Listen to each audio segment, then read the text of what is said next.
Good afternoon, good evening, and good morning to people across the globe. Welcome to the Interpersonal Toastmasters Club.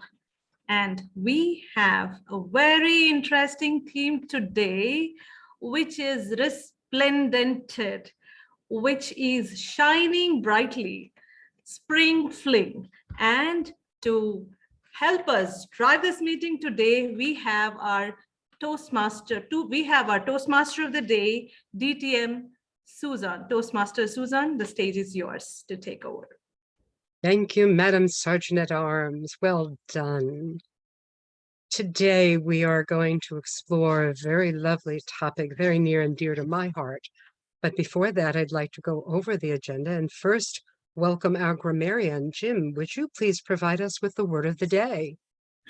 Yes, thank you, Madam Toastmaster. And the word of the day in the chat is resplendent, R-E-S-P-L-E-N-D-E-N-T. It's an adjective, and it means shining brilliantly, characterized by a glowing splendor. And I forgot to end the quote. In a sentence, biryani is one of the most resplendent of Indian dishes. Resplendent. Thank you, Jim. Thank you so very much. Well, I am going to introduce our theme by sharing a slideshow.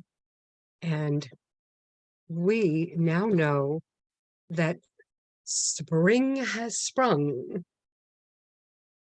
Just this very past Monday on March 20th this year, and I'm counting on New York time. I'm Eastern Standard in the United States. At 5:24 exactly, we had the spring equinox. Now I'm going to share with you a little bit more about what that means. Well, the spring equinox marks the first day of spring in the Northern Hemisphere. But to be specific, it's the day that the sun's rays shine resplendently upon the equator, while the Earth sits on its axis, tilted neither towards nor away from the sun. And this causes nearly 12 hours of sunshine almost everywhere on Earth. So what does that do for us? Well, the spring and springtime may refer to the season, the wonderful 4 seasons, but it also gives us ideas of rebirth, rejuvenation, resurrection, and regrowth. Now, there are worldwide festivals for springtime, and one of them happens to be for northern India, celebrated by Hindus, that is a festival of good luck and commemorating the good spring harvest, of abundant colors, and saying farewell to winter. Now, there are religious undertones and mythical stories that come about where I was reading up on it just a little bit, and it was a young man was not feeling worthy of his love intended, and his mother wisely said, ask the girl what color she wants you to be. And that's how they came about with throwing all of the various colors out. And it gets to be quite a nice festival. Very nice, celebrated, and fun from what I hear. There are also celebrations in Iran, which is called Nowruz, which really means new day. And they have a very special festival celebrating the rebirth of the nature. And they set a ceremonial table together with 7 different items representing spring, as you can see. How lovely. And then there's a spring equinox at the Teotihuacan Pyramid in Mexico. That is the time when the sun shines directly above the Earth's equator, causing day and night to be of equal times. In Mexico, one of the most popular places to celebrate it is at this pyramid of the sun. Every year, people dress in white, climb to the top of the pyramid. The color white is believed to absorb all of the good energy of the equinox and that the spring will bring. Additionally, in Holland, it's tulip time. And as you can imagine, they're known for the abundance of tulips. So one of the biggest and most anticipated spring events is the flower parade that they have. Floats and such millions of flowers are used to make these beautiful boats. Anything from ducks to chairs and having fun, where they then have a nice festival together. And then in the United States, we actually have Cherry Blossom Festival, which happens to be in Washington, D.C. And it commemorates the gift in 1912 of more than 3,000 cherry blossom trees that were given to the Washington, D.C., our government's capital, given to us by the mayor of Tokyo. And somewheres between this time and 3 or 4 weeks, it just is the most resplendent view of flowers everywhere. I'll come back after the first speech with additional information about spring. But now I'd like to move on to our first evaluator, Piyush. Do you have the information for Archana's speech? Yes, I have the information for Archana's speech. The Archana's speech will be from the project Introduction to Toastmaster Mentoring and from the pathway Visionary Communication. The speech title for Archana is Mentor is the Shortcut to Success. In this particular module, she'll be sharing some resplendent stories about when she was a protege and some tips about the mentorship that she has received. Back to you, Toastmaster of the day. Thank you. Please help us welcome Toastmaster Archana with her Mentoring is the Shortcut to Success.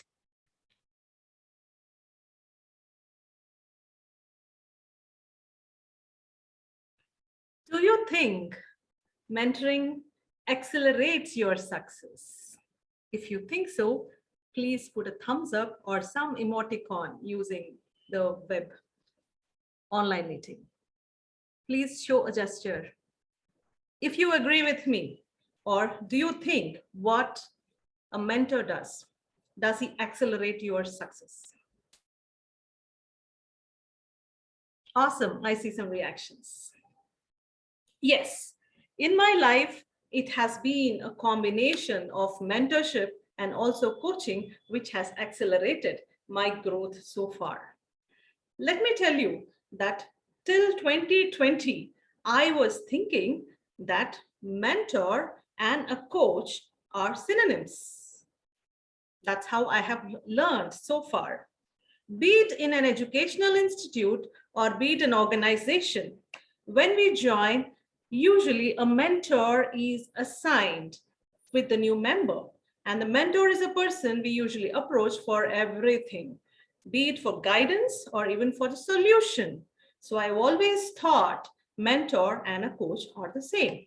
In 2020, when I was working in an international organization, I was part of the leadership team where I was introduced to coaching, where it is coach the coaches, which means I was coached so that I can be a coach to others, other women and women co-workers. So that's when I understood what is a mentor and what is a coach. But that was all in theory at that point of time. And then later came pandemic. So practically it was not implemented then. But when did I actually get to know about mentorship? What actually mentorship meant is when I came in connect with International Toastmasters International Club in Bangalore. My first mentor, when I joined International Club, Toastmasters International Club, I was assigned a mentor, and my mentor initially has given me some discussion points where I was discussing with her about my icebreaker speech, and my icebreaker speech was about my life. So you can imagine, I have written multiple pages. And when I went to her for review, she told me, Archana, when I started as a Toastmaster and when I gave my icebreaker speech, this is what I have done. She did not tell me what to do, but she said, this is what I have done. And she was a president of the club at that time. And though she was quite younger to me, she was quite experienced in approach towards mentorship. And I felt really amazing because it triggered different thought process and perspective. I could reflect and come up with my own stories. So that was my first experience understanding what is mentor or a mentorship. And later, definitely as a part of interpersonal club here, I do have Piyush, who is my mentor. And whenever I approach to him, he makes sure that something triggers in my thought process and I come up with my own approach. And he gives insights about his experiences. There has never been, Archana, do it this way. Right. So what is a mentor and what is a coach? I will give you a small gist of it. When a mentee reaches a mentor, in the discussion, mentor listens, understands, and probes, asks, how are you going to handle the situation? Do you have any thoughts around it? And then later, a mentor will give an opportunity to think aloud and come up with a solution. A mentor doesn't give a direct solution.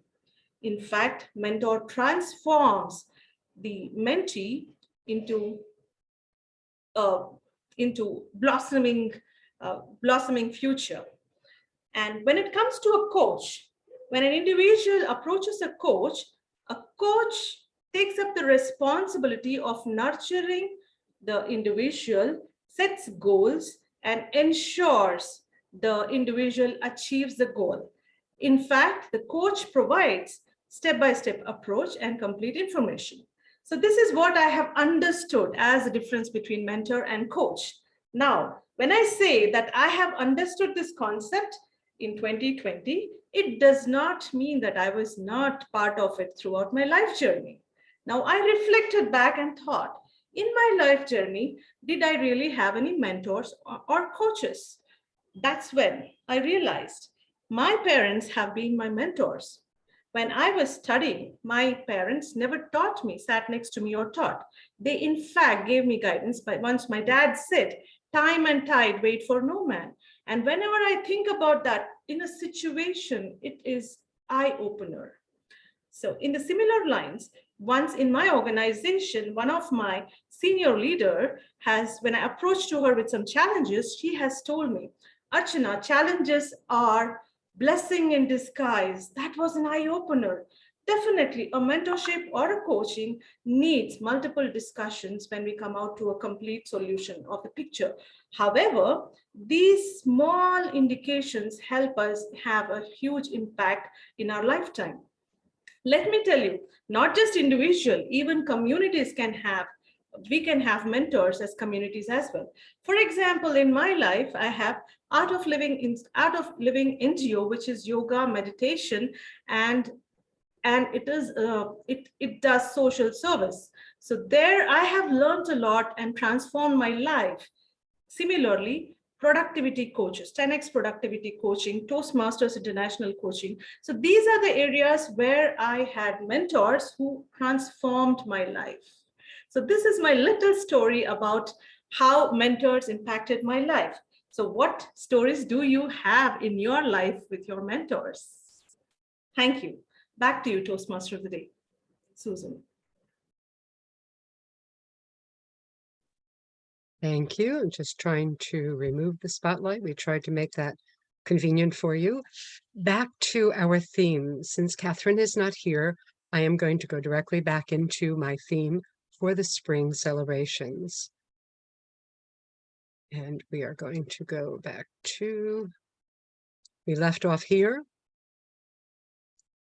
So the next would be as the spring season starts. Americans, and I can talk to that because that's where I live, they tend to carry out various traditions in the new year and maybe attend outdoor events celebrating the spring thaw.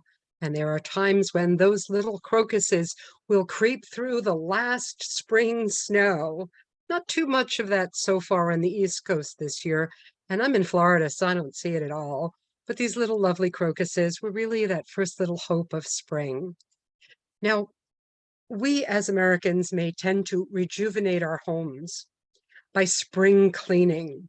Now, there are traditions through the years, both from the Israelites cleaning out the home and ready for Passover, or there was one culture, and I can't recall the name of it, where they actually went out and beat in their homes the rugs and the carpets and the curtains and things, and they literally celebrated that as part of the spring cleaning. There's a method to that madness. You see, this is the first time when people live in a cooler area, such as where Jim is in the northeast of the United States, you could finally open the windows and let in all the fresh air and let out some of the winter dust that might have accumulated throughout the winter closed up months. At that point, we also have an option. We can start decluttering our homes, deciding what we want to keep, what we want to recycle, what needs to be thrown away, what things we can donate, and then sometimes what things we could sell. Enter the garage sale. Now, I don't know if this is prevalent anywhere else in the world, but on Long Island, New York, this was a big deal. We had garage sales, yard sales, and sometimes if you were looking, you could really find a bargain. Something that might have sold for $50 to $100 might be on sale for $5. Please bring it home and invest in those bargain hunting. Additionally, in the northern regions, when it's finally getting warmer and the snow has melted and the soil is starting to defrost, people might consider their gardening. They might become a tradition for many green-thumbed Americans doing their planting or their gardening, and oftentimes it's a family gathering to get it all done. And then, of course, we celebrate the rebirth of all the spring flowers. The crocuses are the ones that I mentioned, might even peek through the snow, but the earliest of the flowers are the hyacinths over here in the blue, and then the daffodils. This really starts off spring, really warms our hearts. And then it's a time for spring fitness. While people have been in the house all winter, eating all those winter foods and not moving a whole lot, they might return to their outdoor exercise regimens, including marathons that you may see all across the nation as people are getting ready for their summer bathing suit wear. They want to make sure they're looking a little more fit and trim than they were during the winter. And additionally, other activities that they might do include biking or hiking or bird watching and being in commune with nature as it rebursts through, resplendent with new life. Then, of course, in the United States, I must mention spring break. I don't know if this is a culture around the world or not, but it's very prevalent here for college students. Typically, those that live in the northern regions, they want to go someplace warm during spring break, and they're thinking beaches. And two of them are here in Florida. One of them being Daytona Beach, you may have heard about it, and Miami Beach, Florida, and some will even venture off to Cancun, Mexico. But boy, do they party. They bring their fun times, and they're young and having a blast and socializing as best they can. Now, the spring equinox, March 20th, happens to also be a very special day for me, because it was on that day, some 49 years ago, that I actually became a mom. And so this date and this spring equinox is something that I will always celebrate. We are now going to go to our second speaker, Catherine. Welcome. Catherine is going to be evaluated by Jim. So Jim, can you please provide the information on Catherine's speech? You need to unmute. Okay. Yes, Madam Toastmaster, thank you. Catherine will be speaking from the dynamic leadership path of pathways, and the title of her speech, What Shall We Do? What shall we do? Please help me welcome Toastmaster Catherine Opondo with What Shall We Do? Negotiating the best outcome. Catherine, you appear to be frozen. There we go. Oh, sure.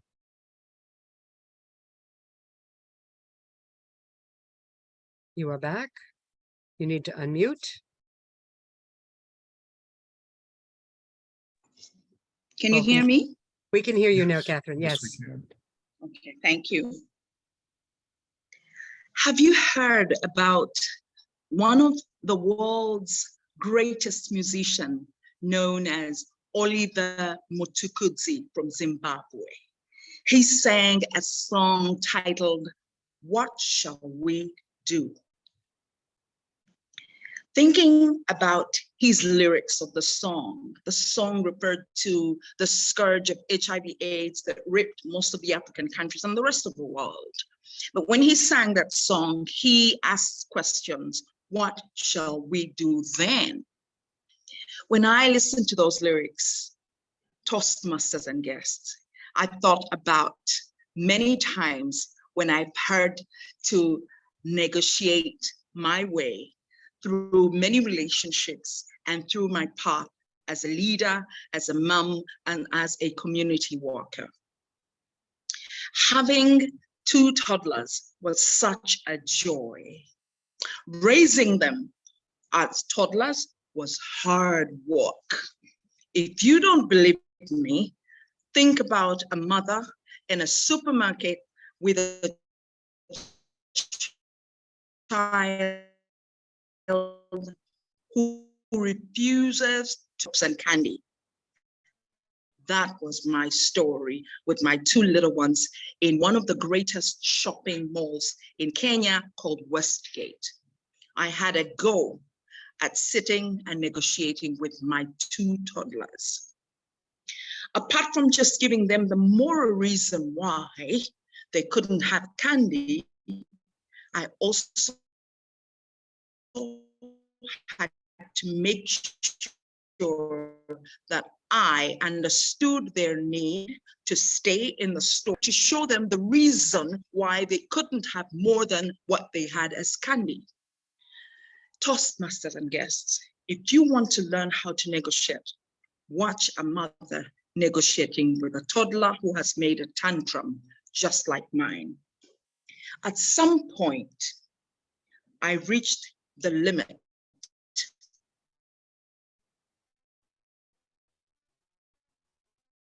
After we reached a compromise, when we said, you will have a day.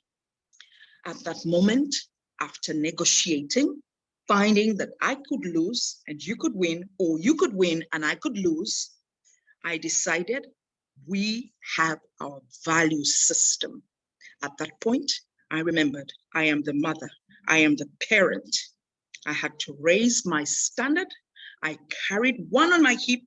I put the other inside the cart and I held her hand firmly and I looked deep into their eyes and I said, girls, we are living now. At that point, I knew that I had to walk away from that negotiation. Come growing, come closer, come greater, Toastmasters and guests.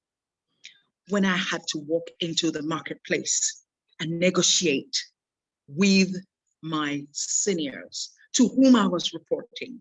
Ladies and gentlemen, each of these gentlemen were 20 or 10 years older than me. I was their CEO, and I had to negotiate a standard that was based on policy, but also based on my value system. Listen, I was required to extend a contract for service providers whose term had expired. I had to do this respectfully. I had to do it with a stern face, but I also had to do it with a negotiation outcome.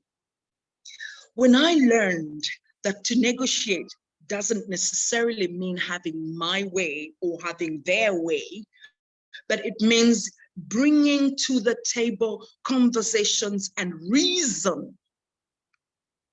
At that minute, it took several hours, it took several emails. I brought out policy, I brought out reason, I even brought out one of the most important, stroking their ego, defining for them that they will look good, professional, and a great board if they chose to step away from this service provider. Ladies and gentlemen, after several meetings, after several emails, after cajoling, after long hours of conversation, after several days of excruciating reason and hoping that I probably will get to an attention, one of the members of the team decided they will overrule. I went back home, I sat peaceably and wrote a very long email. In my email, I raised my points. I raised the policy. I raised the ethos. I raised the standards for the organization. And then I raised my pertinent role. You see, my role is that if they approve this service provider, it was my signature that was going to be on the document that amends. And I couldn't take any of this. At that point, Toastmasters and guests, I chose to take the plunge. Very afraid. I was sure that after this email and after this conversation, I will lose my job. I was ready. I was ready to let go. I peaceably wrote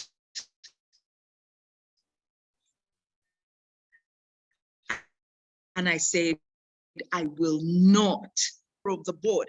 I will not take this position. I will not accept. I choose to walk away. Ladies and gentlemen, after several days of silence, deafening silence, I walked into the office and I thought, today I'm getting the letter.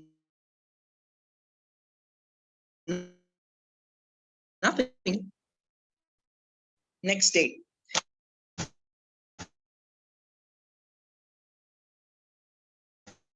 Today, I'm getting the call. No space. I was asked to go ahead and re-advertise and put the terms of reference and requests for proposals in the newspaper. What a joy. Yes, I won.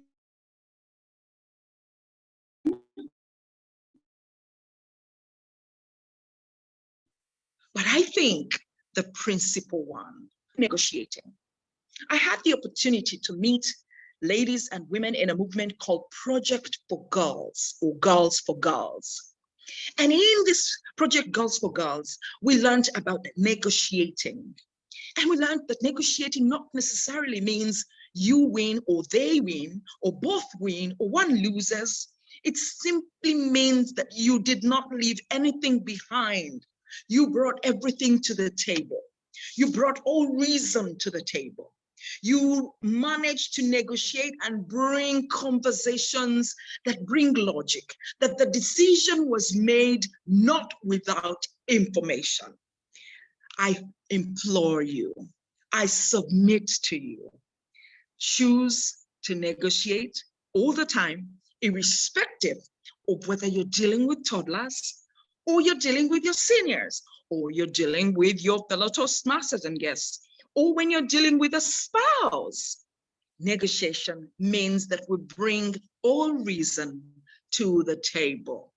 Back to you, Toastmaster of the day. Thank you so very much. We much appreciate your speech. And next we are going to move on to our impromptu speaking, which is going to be led by our table topics master for today, and that's Archana. Please help me welcome Archana. Thank you, Toastmasters of the day, Toastmaster Susan. Now we are entering into the most exciting section of the meeting, which is impromptu, which is the table topics. And in table topics, it is impromptu, which means the topic will be shared. I'm sure most of you know about it in case there are guests, but today we do not have any guests. So yeah, I understand everybody knows what table topics is. So let's jump into the rules. So each person would get 1 to 2 minutes to speak about the topic. And when it is 1 minute, the green light timer will be flashing green light. And when it is 1 minute, 30 seconds, yellow card will be flashed by the timer. And when it is 2 minutes, a red card will be flashed. And a person gets 30 seconds of grace time during the speech. So now let's jump into the table topics. I made a few questions on paper, very few questions, and I numbered them.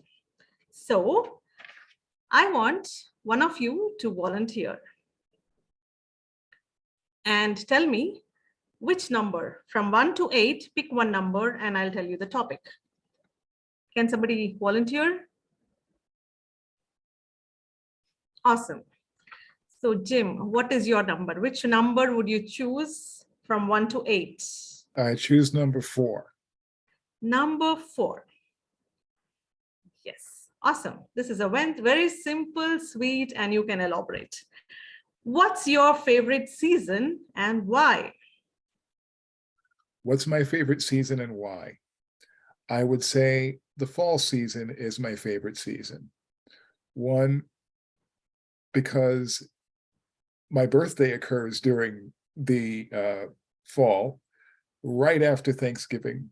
So that is one of the reasons, but more specifically than that, or less selfishly than that, I love the fall because when I was in high school and in college, I always loved when school would start and the students would all go back to school, and it would be an opportunity for us to meet with each other again. And as a professional over these last many years, the fall is a time for me when I feel especially excited, because it feels as though, okay, the summer's over, relaxation's done, vacation's done, time to get back to work and get things done. I feel more accomplished in the fall and more exhilarated at the same time. And plus, during the fall, you see later in the fall the resplendent leaves that fall during many trips to the Northeast United States or anywhere in the United States where there are trees and so forth. So for those reasons, the fall is my favorite season. Thank you for the question. That was interesting. Thank you, Jim. Let's move to the next speaker. Who would want to go next? Toastmaster Piyush. Which number would you select from 1 to 8, excluding 4? I'll go for 8. 8. Awesome. So this is quite interesting question. You may throw your insights on that. Here is a quote. Go where the Wi-Fi is weak and the sun is strong. What is your perspective on that? Toastmaster Piyush. You want me to repeat the question? No, I'm good. Thank you. Totally agree with what the quote said. Go where the Wi-Fi is weak and sun is strong. Definitely, after the COVID-19, we are using too much of the screen time. Even in my regular job, I'm in front of my computer. And in office, there was some time where I was off Wi-Fi and off computer and having face-to-face conversations. But the last 2 years have proven that people are as productive online as they're in office. So definitely we have more Wi-Fis in our lives, and we are missing the sun because you try to go outside and the signal is not good and you're struggling, you go back in. So definitely we need some vitamin D, and spring is a beautiful season. It's where the cold weather is going away slowly, and then you're getting a little bit of sun, and you really need the time away from your computer or your phone to unwind, to get your mind, your body refreshed, get the new energy. And if you go out, you see the beautiful flowers, the new leaves that are budding from the trees. It's so splendid and resplendent in many ways. So definitely fully 200%, 2000% agree with the quote. And in my bucket list, I have a few hikes to go on, really be in the sun. And some of the hikes that I did in past, one of it is Mission Peak, people's favorite. If you go on Facebook, you'll see that people are standing on a pole and taking picture, which is the top of the peak. And there are a couple of others. So fully agree. And I will also encourage you to take this time and go hiking. Turn off your Wi-Fi, turn off your phone, and enjoy the spring season, the sun. Thank you so much. Back to you, Table Topic Master. Thanks, Toastmaster Piyush. That was indeed awesome to hear about your insights on the spring, in fact. So we would be looking forward to hear more of your hike stories now that you mentioned that's what you would want to do in your time. Now, who would want to volunteer next? Awesome. Catherine is just out of one speech and now she's prepared for the next one. Amazing energy, Catherine. So which number would you want to pick from 1 to 8, excluding 4 and 8?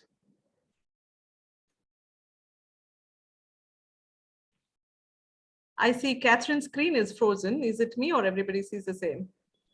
I think it is everybody.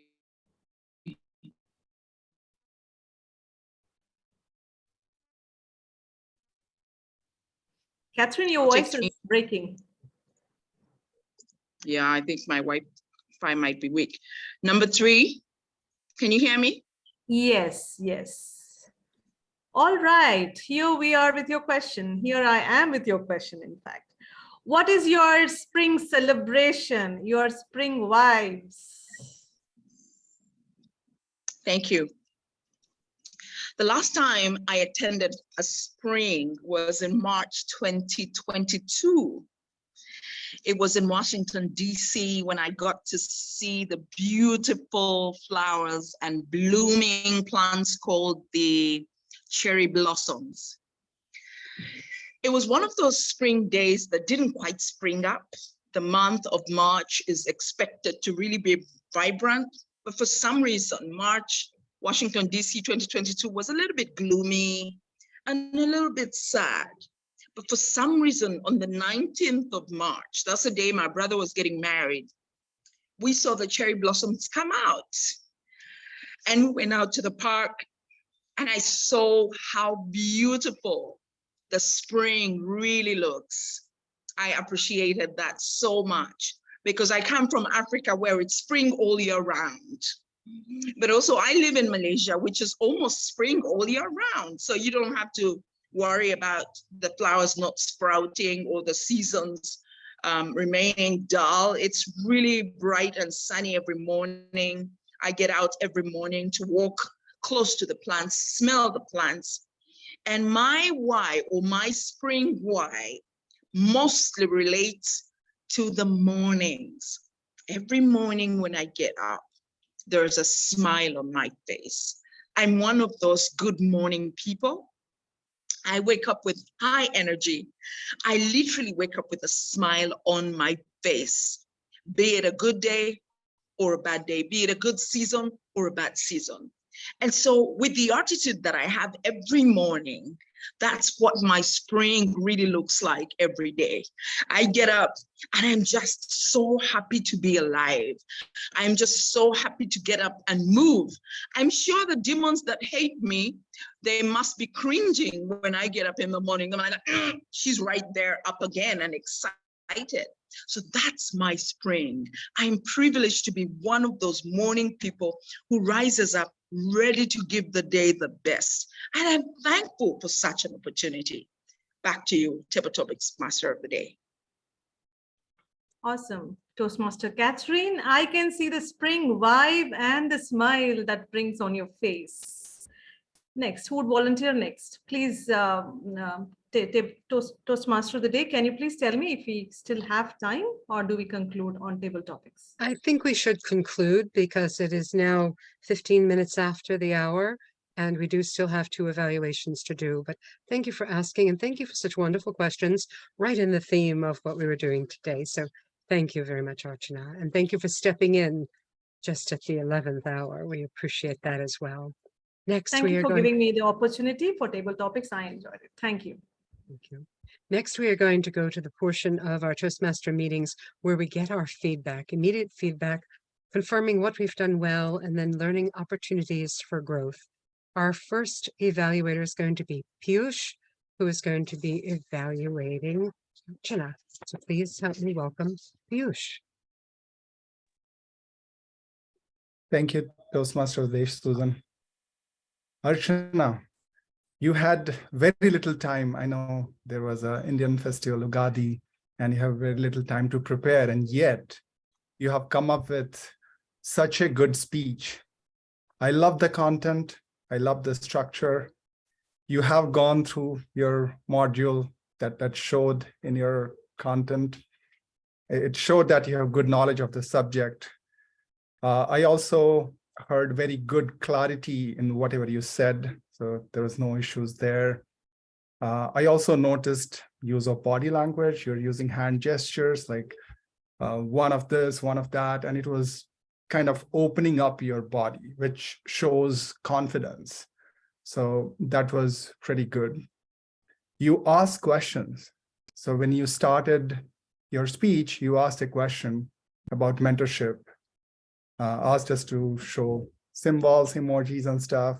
And you ended with a question, which was really good. Asking question is a good way to engage with your audience. You also shared some good personal stories about your first speech in the previous club and how your mentor helped you with her experiences, sharing how she went about her icebreaker and you drew kind of insights from that experience. That was pretty good. Something that we all can relate to and something a new person who is looking forward to mentorship would take away from. You also quoted parents as your mentors, and we all can relate to that. So thank you for those 2 personal stories. In terms of improvements, I would say that you can add some more vocal variety. I did notice some vocal variety in your speech, but I think this speech, you could use a little bit more vocal variety to have more impact. And also, if you introduce pauses, I'm sure having a bit of a dramatic vocal variety and pauses at times will have much more impact on your audience, because this is about coaching, mentorship, and how it helped you and how it can help audience. To challenge yourself, you could have had a little bit of a summary. I noticed that you ended with a question, which is also a good way to end a speech, but you could have used a summary or a takeaway for audience, like how you benefited from your mentors. People who are listening to your speech can benefit from mentor in such a way like you did. So kind of explaining a little bit of the summary and kind of the takeaways would help. So just to summarize, you did really well in terms of the knowledge of the subject, good clarity, hand gesture shows a lot of confidence. And in terms of improvement, it could introduce some vocal variety, pauses, and summary or takeaway for the audience towards the end. overall, a job well done in such a short amount of time. Congratulations on completing your speech. Thank you so much. Thank you for that thought-provoking evaluation as well. Second, we have our second speaker who was evaluated by Jim. So please help me welcome Jim to evaluate Catherine. Thank you very much, Madam Toastmaster, and thank you to Catherine for delivering this important speech. What shall we do? And you began in an unexpected way by introducing a singer, Oliver Mozakuti. I hope I'm not mispronouncing his name, but that his song was the inspiration for your speech title. And you told us what his lyrics had to do with, specifically the scourge of AIDS. First off, you did a very effective job of connecting with the audience. I remember a few meetings ago, Piyush observing that you speak with your eyes, and you did that tonight. And it really has a great way of drawing us in and just making us feel invited into your world, into what you were talking about. I particularly thought it was effective, the way that you